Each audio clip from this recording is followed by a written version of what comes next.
guys, so we're still talking about scatter plots.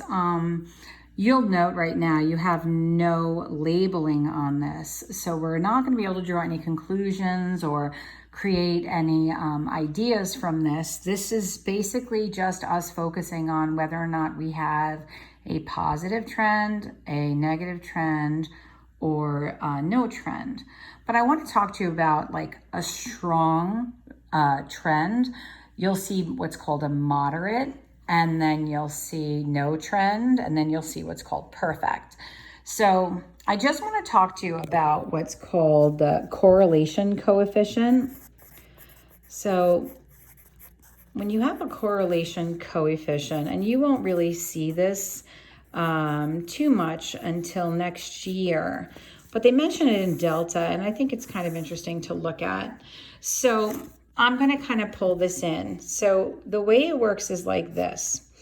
The coefficient will run its course between -1 and 1. And this means that the data that you'll see is actually falling down in a negative way. And if it's really perfect, like if it's all in line like this, it's in a line that would be considered perfect. So that would be closer to -1. Here it's a little more open, so that might be at like -0.8.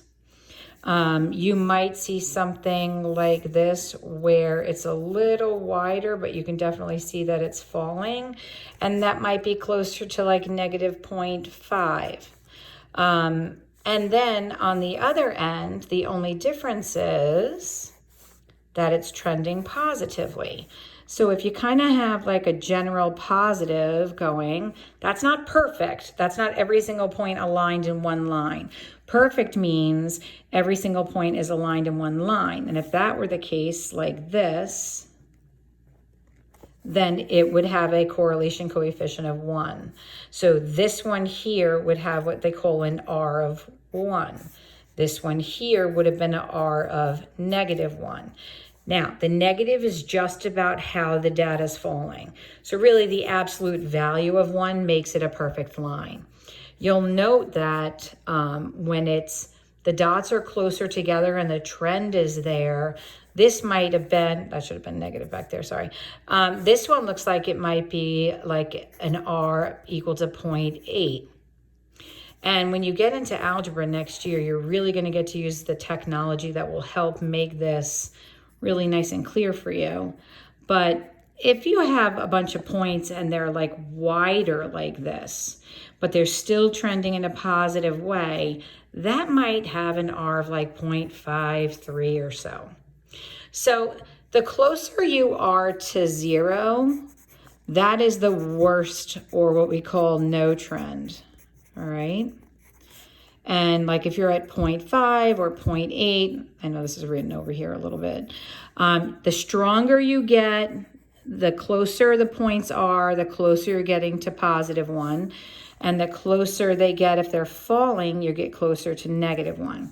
Now, you don't have to find these. Okay, like this one here would be closest to like -0.8. And this one here might be closer to -0.5. But we're going to estimate them. So just to make it clear again, if it's falling, that makes it negative. If it's in perfect line, that would be -1. That's the strongest. If they're close together and still falling, then that's not too far off of perfect. It would be maybe like, -0.8. If it's a wider scattering, it's going to be less perfect. So it pulls away from that -1. And then it starts the other way. So the 1 and the -1 are the strongest. Negative just tells you it's falling down. Positive just tells you it's pulling up. So we're going to try and like pull that information into our lesson a little bit today, okay? So I'm going to teach you through IXL, but then I think I'm going to have you do the delta work, but let's just take a look. So I'm going to ask you, I'll pause for about 2 seconds or so, and then you decide what it is, and then I'll answer it, okay? So take a minute. So to me, this looks like no trend. All right. How'd you do? Now this one here is definitely trending negatively. You can see it's trending negatively. Now I'm just going to start pulling in the R piece on this. This would not be R is -1. It definitely would be negative something because it's falling down. I'd probably say it's like R is equal to like maybe -6 point something. But this is definitely a negative trend. Okay. Now this is also falling down negatively. If we had an R on this one, a correlation coefficient, we might find that that's about, the same, maybe like about a -0.6. Now, this one's a little interesting because it looks like it's a little positive. I personally see it as no trend. I guess it'll depend on how they perceive it, so we'll see. Yep, they agreed with me. So this is positive. Do you think it would have a correlation coefficient of 1? Like, are all those points in the same line? No, they're not. But it is definitely a wide. So we call this moderate, okay? So it would be a moderate positive trend. All right. Now, what they're asking is, in this case, which is kind of fun, is what do you think the best prediction would be if you're following this trend? So let's talk about this. So it's falling down. So it's going to have a negative correlation coefficient. And our number should kind of fall in here somewhere. So they're basically saying if X is 5, so somewhere in here, do you think it would be better suited to be up here by the 6? Or do you think that it should be sitting down here? I feel like it should be with the 6 because I feel like it trends in there more. Let's see. All right. So now in this case, you've still got a negative trend. It's a moderate negative trend. But they're asking you saying, hey, listen, if you had to predict where X, you had to put another point down where X is 5. So you're going to go here and you're going to say, where is it going to fall? Is it going to sit down here at the 1? Or is it going to be up in here in the mix at the 5? And hopefully you think it's up in there with the 5, okay? So you'll kind of play with that a little bit, and that's kind of fun. So that is in the algebra tab. I think I am going to have you do that because that did not take long at all. And then I want you to do some matching. I think that we can do some matching on the correlation coefficient. So I want to just make sure we can do that together. So this is where the fun is. All right, so let's see how you did. You won't have to do this one on your own so much. I'm going to probably go through most of it with you. Okay, so these are the two correlation coefficients they're giving you. So one of them is negative. So I already know the answer. So this one right here, this one is going to go right there. So how do they want us to put it there? Maybe I drag it. So this one, yep, is going to go here. I know that because it's negative. It's falling down. And this one is every single point is in the same line. So that is perfect and positive, okay? So that is going to be right there. Now, this is considered moderately positive. All the points are not in line. And this guy is falling down in a negative direction. So this doesn't require a whole lot of thinking here. The -1 is going to go here. And it's a 1 because it's so strong, it's perfect. Everybody's in line. Not everybody's in line on this. Personally, I think that is a little high for that graph, but I'll go with it. Now, again, just so you can see, and I'm not going to have you do this yourself, but I do want you to start seeing this because when you get your solutions on Delta, they're going to show you this. So you have one positive and one negative. So it's kind of already obvious. The negative one is going to be placed here because it's trending negatively, and this one is trending positively, okay? Now, all of these points are on the line. That's why it's perfect. These guys are not, and they're not all that close either. So you see it moved away from -1 a little bit because it's not that tight. All right, now this one is interesting. So this guy has a trend line. Now these lines they're drawing there are called trend lines. So the trend line that's in here is negative. So I assume that this is the one they want. So they're basically saying about half of the points are kind of trending this way. And this one has got like nada going on. There isn't really any positive or negative. So that's why it's at the 0. So on those problems before, when we said there's no correlation, that's usually going to be your correlation coefficient. Okay.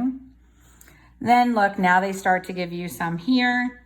I'm going to leave this as an optional IXL because I do think it's kind of a little fun, but my version of fun and your version of fun might be different. So that was kind of cute.